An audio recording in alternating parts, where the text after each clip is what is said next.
raisons, c'est la nécessité, la peur. Fuir la guerre, les persécutions, les massacres, la torture, c'est-à-dire toute forme d'insécurité physique. Deuxième facteur de migration qu'on peut rattacher à l'insécurité, la pauvreté ou la précarité. Cette pauvreté fabrique bien logiquement ce qu'on appelle des réservoirs migratoires, comme en République démocratique du Congo, au Bangladesh ou aux Philippines. Et derrière ces chiffres, il y a l'absence de travail, de logement, pas assez à manger, la maladie, sans sécurité sociale, c'est-à-dire autant de mobiles tout à fait vitaux qui poussent les membres les plus solides de la communauté à aller chercher ailleurs les moyens de faire vivre leur entourage.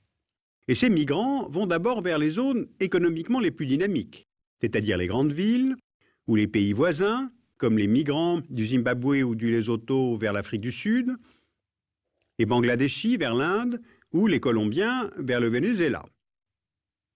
Et puis d'autres, un peu plus riches, bien moins nombreux, plus jeunes, plus prêts à tout, tentent leur chance plus loin encore et parfois clandestinement. Regardons les principales routes migratoires clandestines qui convergent vers l'Europe. Mais pour ces migrants venus de Chine, du sous-continent indien ou du continent africain, il faut faire appel à des réseaux clandestins, car les frontières de l'Union européenne sont de plus en plus étanches. Le parcours est de plus en plus long, coûteux, dangereux, au point que de nombreux émigrants s'arrêtent en chemin dans des pays d'étape, qui deviennent alors pays d'accueil. Et pour le tout petit nombre de migrants qui parvient à rejoindre l'Europe, l'histoire se poursuit alors dans la clandestinité, à Paris, Berlin ou Londres, où souvent ils effectuent des travaux difficiles, peu qualifiés, mal payés, dans les restaurants, les sociétés de ménage ou le bâtiment, et tout cela souvent au noir. Donc d'un côté, attention à ce qui en fait favorise la clandestinité, mais en même temps méfions-nous des généralisations, car on trouve de plus en plus de migrants issus des classes moyennes, diplômés et parfois même très qualifiés.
Ils ont tué et brûlé beaucoup d'entre nous et ils nous ont expulsés de chez nous.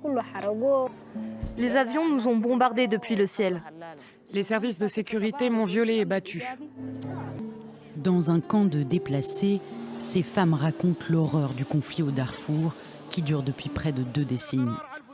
En 2003, la dictature islamiste d'Omar el-Béchir, épaulée par les milices arabes janjaouides, entre en guerre contre les rebelles issus des groupes ethniques noirs de la région. Rapidement, les janjaouides et le gouvernement sont accusés de mener ensemble une campagne systématique de nettoyage ethnique visant les ethnies Four, Massalites et Zaghawa. Dès 2004, les États-Unis parlent de génocide et l'ONU de crimes contre l'humanité. Ce conflit ethnique est également lié au partage du territoire et des ressources dans un contexte de famine dans la région. Les accords de paix et cessez-le-feu se suivent année après année sans succès. Mais en 2019, la rue chasse Omer el-Béchir du pouvoir à Khartoum. Et quelques mois plus tard, en août 2020, le nouveau gouvernement signe un accord de paix désigné comme historique avec 5 groupes de rebelles du Darfour. Nous croyons fermement qu'une solution militaire au conflit interne au Soudan n'est pas une option viable. Mais le retour au pouvoir de membres du régime d'el-Béchir à la faveur d'un coup d'État militaire en 2021 alimente les tensions au Darfour. Et avec le départ des casques bleus fin 2020 et une situation humanitaire toujours dramatique dans la région, les affrontements tribaux se multiplient. Le bilan humain de la guerre au Darfour est aujourd'hui estimé à 300 000 morts et 2,5 millions de déplacés.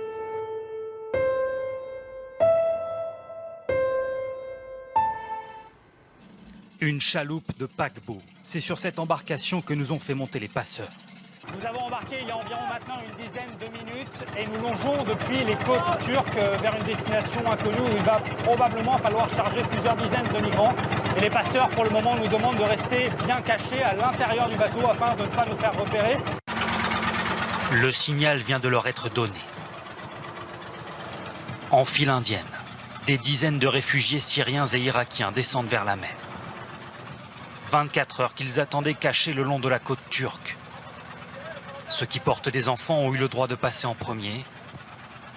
Regard anxieux pour cette chaloupe qui doit les amener en Europe. Pour la plupart, ils ne savent pas nager. Les tout petits sont hissés à bord. Terrorisés. Il y en a une vingtaine, perdus dans leur gilet trop grand. Puis c'est au tour d'un couple. Leur nourrisson sera le plus jeune passager de cette traversée. Il n'a pas 2 mois. L'entraide se met en place pour embarquer. Ibrahim, un jeune Syrien, nous interpelle. Ses copains l'appellent Ibra, comme le joueur du PSG. Je suis super content de partir. Mais j'essaie de voir si le reste de ma famille a pu monter. Les passeurs s'en prennent alors à lui. Viens pousser avec nous! Viens pousser le bateau! Le bateau est bloqué sur le rivage. Ils ont besoin de bras supplémentaires. Une arme est alors exhibée pour convaincre les derniers réticents. Certains se portent volontaires. Et le bateau finit par bouger. Un simple passager est alors désigné capitaine par un passeur qui lui montre comment tenir la barre avant de s'éclipser. Il rejoint la rive, où les trafiquants se congratulent entre eux. Pendant qu'un Irakien se débat dans son gilet de sauvetage. Sa femme et sa fille sont montées. Il réussira à les rejoindre au prix d'un effort désespéré. Nous voici en route pour l'île de Lesbos en Grèce, 10 km de traversée. Un homme en appelle à Dieu pour le protéger, lui et sa famille. Les nerfs lâchent, la Grèce lui paraît encore loin.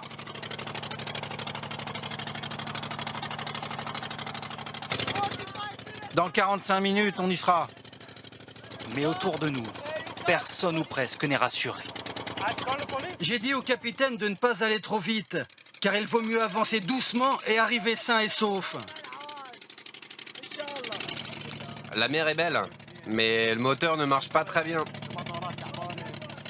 60 personnes se serrent sur cette vieille chaloupe. 2 000 € par adulte, 1 000 € pour les enfants. La traversée est pénible. Le bruit du moteur écorche les tympans. La fumée et les odeurs de mazout prennent à la gorge. La nuit commence à tomber et sans lumière, le bateau devra naviguer au milieu des cargos. C'est à ce moment précis que le moteur va rendre son dernier souffle.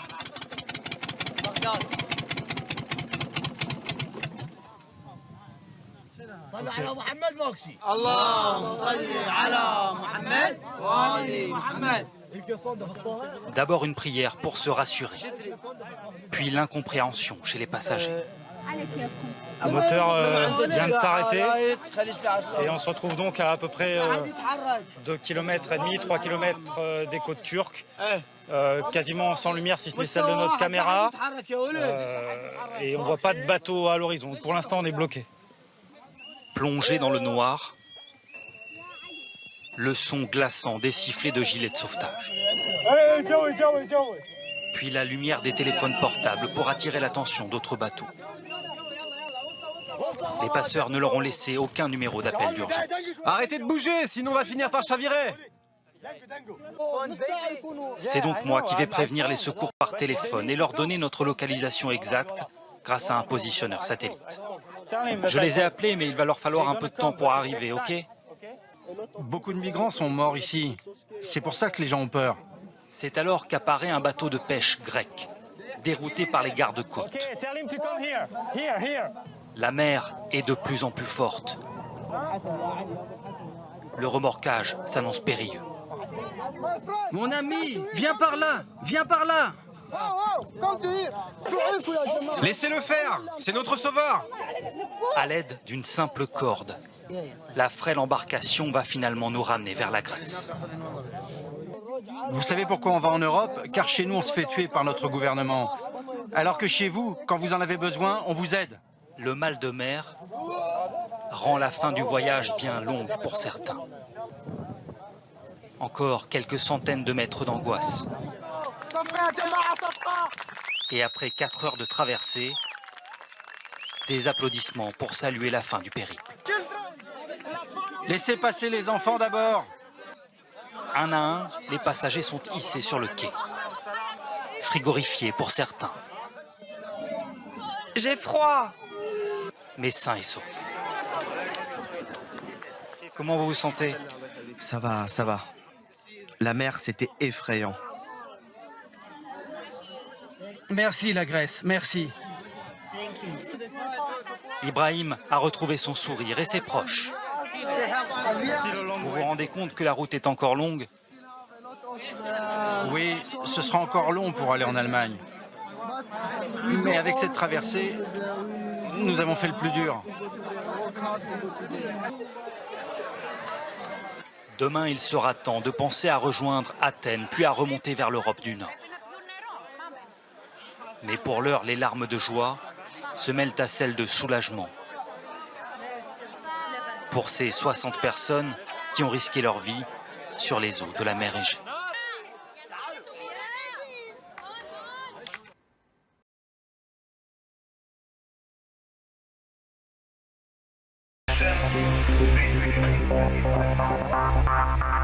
Vraiment, ça fait peur, parce qu'on était beaucoup. Ils n'ont pas assez d'essence sur le bateau, ils sont en train de filer de sauvetage, c'est une mort certain. Si les Libyens nous attrapent, c'était fini pour nous. Ce qui est révoltant, c'est de voir que c'est de plus en plus difficile de juste essayer de sauver des vies.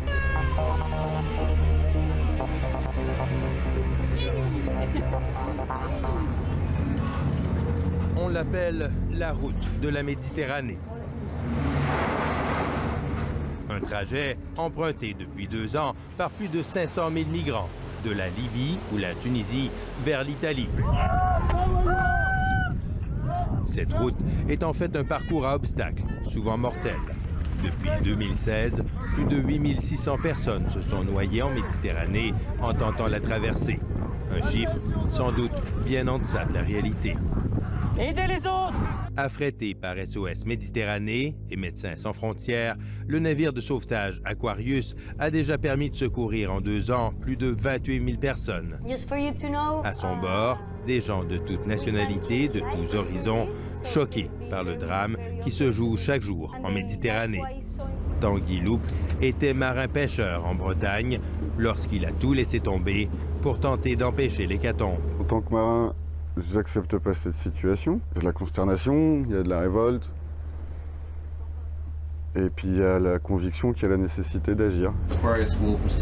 Nick Romagnuc, lui, était auparavant plongeur professionnel et maître nageur. Il coordonne aujourd'hui les activités de recherche et de sauvetage à bord de l'Aquarius. Un travail fastidieux et stressant, un peu comme chercher une aiguille dans une botte de foin. Les bateaux, ils sont petits, on ne les voit pas sur radar. Des fois, il y a des avions qui passent, qui voient les bateaux. Ou des fois, c'est un peu hasard. Donc nous, on fait une patrouille entre Est et Ouest, on continue, avec les gens qui scrutent l'horizon pour trouver ce bateau. Parce que si on ne le trouve pas, c'est sûr que les gens ils vont mourir. Sur la passerelle de l'Aquarius, les membres d'équipage se relaient toutes les 2 heures pour observer la mer à la recherche de bateaux en détresse. La veille radio est aussi constante. Tous les bateaux sont en détresse. La plupart des gens ils savent pas nager. Les bateaux sont tellement fragiles que c'est 100% sûr qu'ils vont avoir un problème. Les contraintes sont nombreuses. L'Aquarius ne peut s'approcher à moins de 25 000 nautiques des côtes libyennes et la zone à couvrir est très large. En attendant les sauvetages, l'équipage passe son temps à s'entraîner, histoire d'être prêt. Exercice de secours en mer, premiers soins et réanimation.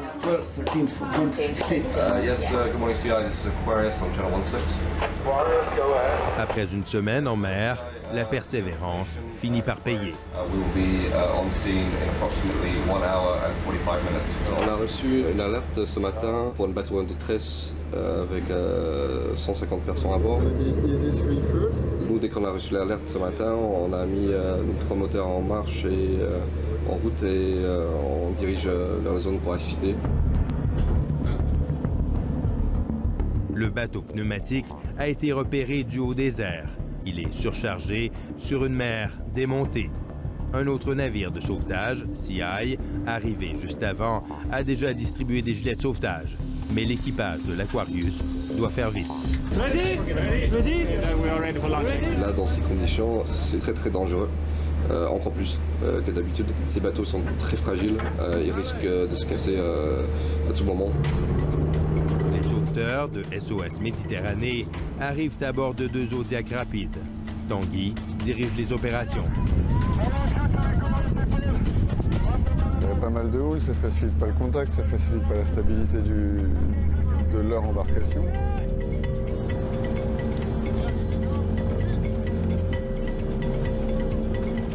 Daniel, de Médecins sans frontières, repère un passager qui a l'air inconscient. Il est évacué en priorité sur une civière pour recevoir immédiatement des soins à bord de l'Aquarius.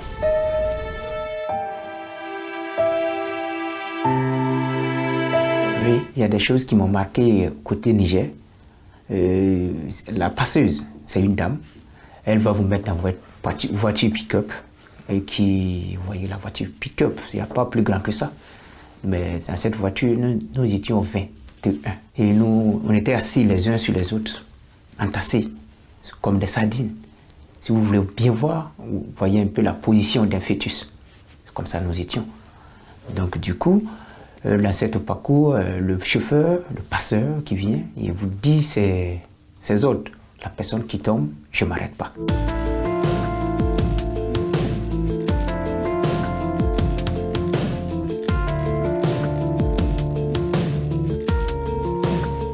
Avant de faire ce trajet aussi, nous avons 10 litres d'eau, chacun pour faire ce trajet.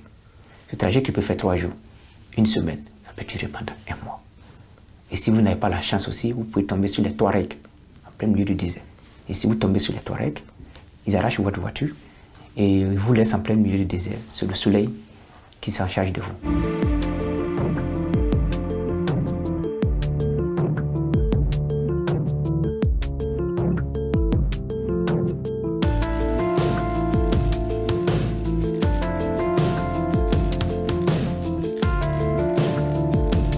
3 jours avant la montée du Zodiac, on mange un pain par jour. Pourquoi? Pour être constipé, pour ne pas faire n'importe quoi dans le Zodiac. 2, pour être léger. C'est les lois qu'ils imposent. Ils arrachent tous nos téléphones, tout l'argent qui te reste. Tu ne peux pas monter dans le Zodiac avec l'argent en poche ou bien le téléphone. Ils ont des armes, ils ont tout. En fait, la personne qui déconne au bord de l'eau, on te tue. Et dans cette Zodiac de 6 mètres de long, nous étions 54. En plein milieu de la mer, ils ne pouvaient plus. Le poids qui était dessus. Donc il s'est cassé et l'eau a commencé à rentrer. Donc on ne croyait plus.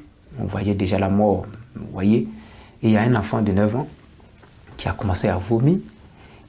Et cet enfant qui ne pouvait plus, il est devenu, voilà, il n'y a pas de médecin. Et cet enfant est mort dans les bras de sa mère. Et la mère voulait garder le corps de son enfant.